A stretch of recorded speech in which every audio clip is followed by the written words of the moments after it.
أعوذ بالله من الشيطان الرجيم بسم الله الرحمن الرحيم ما يقال لك إلا ما قد قيل للرسل من قبلك إن ربك لذو مغفرة وذو عقاب أليم கண்ணியத்திற்குரிய அல்லாஹ்வின் அடியார்களே, சூரா ஹாமீம் அஸ்ஸஜ்தாவை நாம் பார்த்து வருகிறோம். அதில் இதுவரை 42 வசனங்களை நாம் பார்த்து முடித்திருக்கிறோம். கடைசியாக நாம் பார்த்த 3-4 வசனங்களில் அல்லாஹு தஆலா இந்த குர்ஆன் எந்த விதமான பாத்திலான விஷயங்களையும் கொண்டு கலந்ததல்ல, இந்த குர்ஆனுக்கு முன்னாலும் பின்னாலும் பாத்திலான எந்த விஷயமும் அல்ல, ஏனென்றால் இது அல்லாஹ்விடமிருந்து இறங்கியதாகும் என்றும், அதே போன்று இந்த குர்ஆனை எவர்கள் அல்லாஹ்வினுடைய வசனங்கள் வந்ததற்கு பின்னாலும் அதை ஏற்க மறுக்கிறார்களோ, விளையாட்டாக எடுத்துக்கொள்கிறார்களோ, நிச்சயமாக அவர்களை அல்லாஹு தஆலா கணக்கெடுத்து கொண்டிருக்கின்றான். அவர்கள் என்ன செய்கிறார்களோ செய்யட்டும், நாளை அல்லாஹு தஆலா அவர்களுடைய கணக்கை எப்படி முடிக்க வேண்டுமோ அப்படி முடிப்பான் என்ற விஷயங்களை எல்லாம் கடைசியாக 3-4 வசனங்களில் நாம் பார்த்து முடித்தோம். அதனுடைய தொடர்ச்சியாக அல்லாஹு தஆலா 43வது வசனத்தில் இப்போது பேசுகிறான். மா யுகாலு லக இல்லா மா கத் கீல லிர்ருசுலி மின் கப்லிக். நபியே, நீங்கள் இந்த குர்ஆனை கொண்டு மக்களிடத்தில் தஅவா பணி செய்யக்கூடிய நேரத்தில் அவர்கள் விளையாடக்கூடிய அளவு விளையாடட்டும். அவர்கள் எப்படியெல்லாம் உங்களை புறக்கணிக்கிறார்களோ அப்படியெல்லாம் புறக்கணிக்கட்டும் என்ற துணியில் அல்லாஹு தஆலா பேசக்கூடிய விஷயம், உங்களுக்கு சொல்லப்பட்டிருக்கக்கூடிய இந்த குர்ஆனுடைய விஷயம் என்பது ஒன்றும் புதிதல்ல. உங்களுக்கு முன்னால் நபிமார்களுக்கு, ரசூல்மார்களுக்கு எதை நாம் கொடுத்தோமோ, எதை நாம் சொன்னோமோ அதுதான் இந்த வேதத்திலும் சொல்லப்பட்டிருக்கின்றது. அதைத்தான் நாம் மீண்டும் மீண்டும் சொல்லிக் கொண்டு வருகின்றோம். மூசா அலைஹிஸ்ஸலாம் அவர்களுக்கு இறக்கப்பட்டதும் இதுதான், ஈசா அலைஹிஸ்ஸலாம் அவர்களுக்கு இறக்கப்பட்டதும் இதுதான், இப்போது உங்களுக்கு சொல்லப்பட்டிருக்கக்கூடிய விஷயங்களும் இதுதான். எனவே நீங்கள் இதில் வருத்தப்பட வேண்டாம். இன்ன ரப்பக லது மக்ஃபிரா வது இகாபின் அலீம். நிச்சயமாக உம்முடைய ரப் பாவங்களை மன்னிப்பவனாகவும் இருக்கின்றான், அதே நேரத்தில் வது இகாபின் அலீம், நோவினை தரக்கூடிய தண்டனை தருபவனாகவும் இருக்கின்றான். 2 கேரக்டரும் அல்லாஹ் கிட்ட இருக்கு.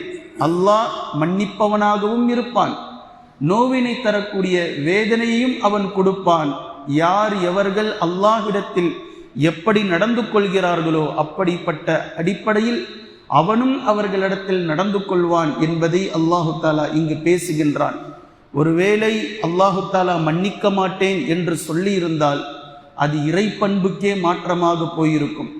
அதே நேரத்தில் அல்லாஹு தஆலா இரக்கமுடையவன், அதாவது மிகவும் கருணை உடையவன், இரக்கம் காட்டுபவன் என்பதை அல்லாஹு தஆலா குறிப்பிடுவதற்காகவே அவன் மன்னிப்பாளன், பாவங்களை மன்னிப்பவன்.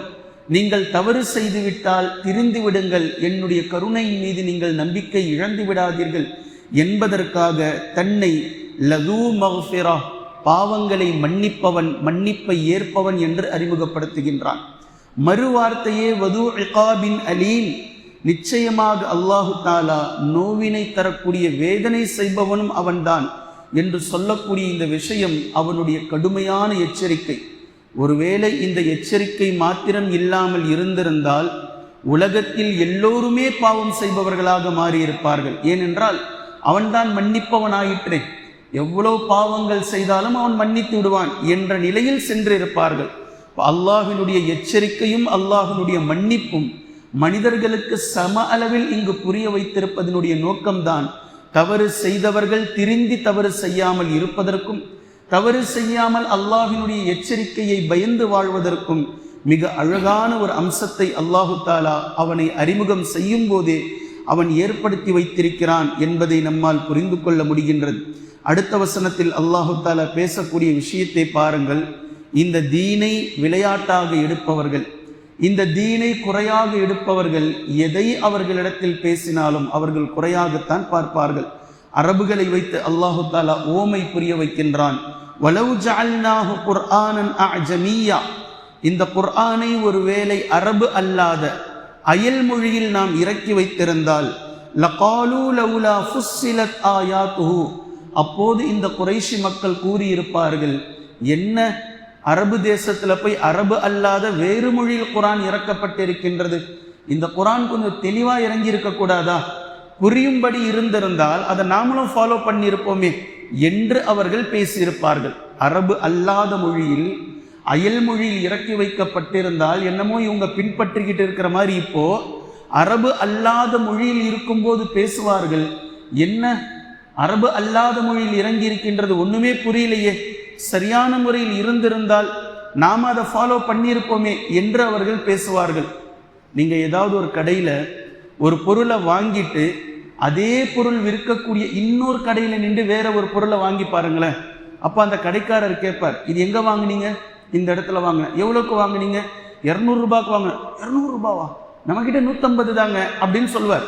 இப்ப இவர்கிட்டயே முதல்ல போயிருந்தா 150க்கு கொடுத்துருப்பாருன்னா கொடுக்க மாட்டார். அவருக்கு சொல்லணும், மக்களுடைய ஈகரை மக்களுடைய மனசை ட்விஸ்ட் பண்ணி ஏற்றி விடணும். இப்போ 150 ரூபாய்க்கு அவரும் தந்திருக்க மாட்டார். ஆனா இப்ப அவர் அங்க வாங்கிட்டார்.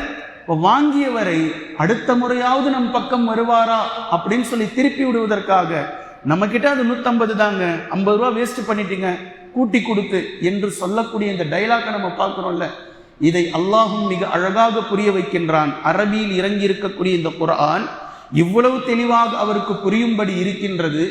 ஆனால் அரபு அல்லாத மொழியில் இறக்கி வைத்திருந்தால் என்ன குர்ஆன் அயல் மொழியில் இறங்கி இருக்கின்றது, இது அரபியில் இறங்கி இருந்தால் நாம இதை ஃபாலோ பண்ணி இருந்திருப்போமே தெளிவா என்று அவர்கள் கூறுவார்கள். அஅஜமியு வ அரபி, இவரோ அரபு தேசத்தை சேர்ந்தவர். அதாவது அந்த மக்கள் சொல்லுவாங்களாம், முஹம்மது என்பவரோ, முஹம்மது ஸல்லல்லாஹு அலைஹி வஸல்லம் அவர்கள் ஒரு அரபி, இவருக்கு இறக்கப்பட்ட வேதம் அயல் மொழியிலா என்று கேட்டு இருப்பார்கள்.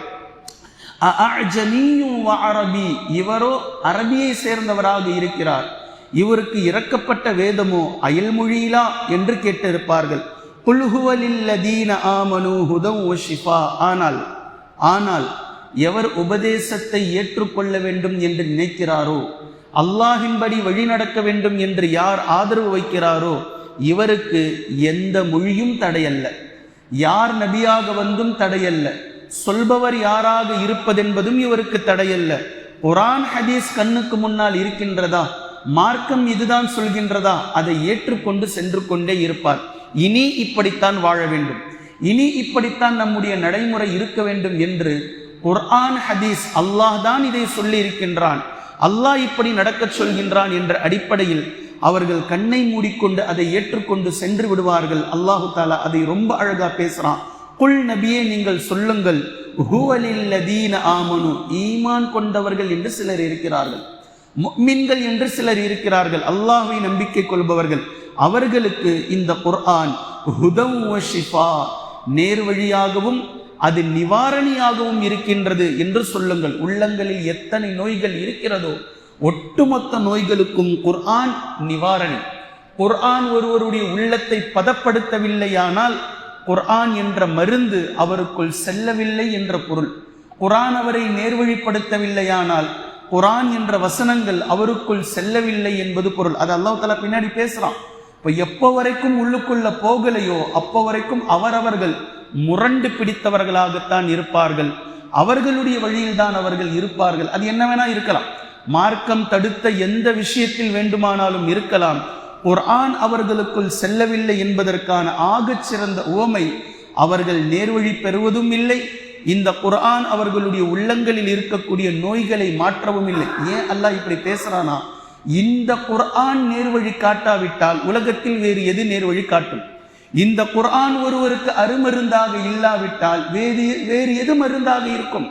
இதை விடவும் ஆகச் சிறந்த மருந்தோ, இதை விடவும் ஆக சிறந்த நேர்வழியோ இந்த உலகத்தில் வேறு எதுவும் இல்லை. வல்லதீன லா யுமினூன ஃபீ ஆதானிஹிம், ஏன் அவங்க அப்படி இருக்கிறாங்கன்னா, ஈமான் கொள்ளாத சிலர் இந்த உலகத்தில் இருக்கிறார்கள். ஃபீ ஆதானிஹிம் வக்ருன், அவர்களுடைய காதுகளில் அடைப்பு இருக்கிறது. வஹுவ அலைஹிம் அமா, வஹுவ அலைஹிம் அமா, அவர்களுடைய கண்களுக்கு இது மறைந்திருக்கும். கண்களுக்கு முன்னாடி திரை, என்ன இருக்குன்றது தெரியாது குர்ஆன்ல.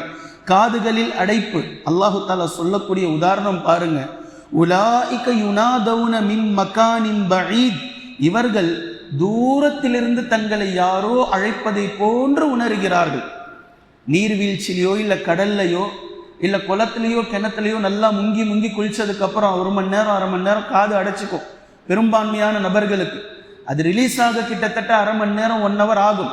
இந்த ரிலீஸ் ஆகுற வரைக்கும் யாரோ பேசுறது கேட்கும், ஆனா எங்கேயோ பேசுற மாதிரி கேட்கும். ஆனா அந்த காது அடைச்சிக்கிட்டு இருக்கிறது அப்படி திறந்த உடனே குப்புன்னு சொல்லிட்டு பக்கத்துல வந்து யாரோ கத்துற மாதிரி சவுண்ட் இருக்கும். ஆனா யதார்த்தம் அதுதான், உண்மையில் அந்த சவுண்டு தான். ஆனா அடைச்சத நேரத்துல தூரத்துல இருந்து யாரோ அழைக்கிற மாதிரி கேட்கும். அல்லாஹு தஆலா அதை அப்படியே பேசுறான். உலாயிக யுனாதவுன மின் மகானின் பஈத், தூரத்திலிருந்து யாரோ அழைப்பதை போன்று அவர்கள் உணர்கிறார்கள். காதுல அடைப்பு இருக்கு, கண்களுக்கு முன்னாடி திரை இருக்கின்றது. குர்ஆனும் ஹதீஸும் மாத்திரம் அவர்களுக்கு தெரியாது. இந்த விஷயத்துல மட்டும் அவர்களுக்கு அடைப்பு இருக்கின்றது என்று அல்லாஹு தஆலா 43, 44 ஆகிய இந்த 2 வசனங்களில் பேசியிருக்கின்றான். இதனுடைய விளக்கத்தையும் இதை தொடர்ந்து அல்லாஹு தஆலா என்ன பேசுகின்றான் என்பதையும் இன்ஷா அல்லாஹ் நாம் தொடர்ந்து பார்க்கலாம். குர்ஆனையும் ஹதீஸையும் தெளிவாக விளங்கக்கூடிய நன்மக்களாகவும் அதை நடைமுறைப்படுத்தக்கூடிய மக்களாகவும் அல்லாஹ் நம்மை ஆக்குவானாக. சுப்ஹானக்கல்லாஹும்ம பிஹம்திக அஷ்ஹது அல்லா இலாஹ இல்லா அன்த அஸ்தக்ஃபிருக வ அத்தூபு இலைக்.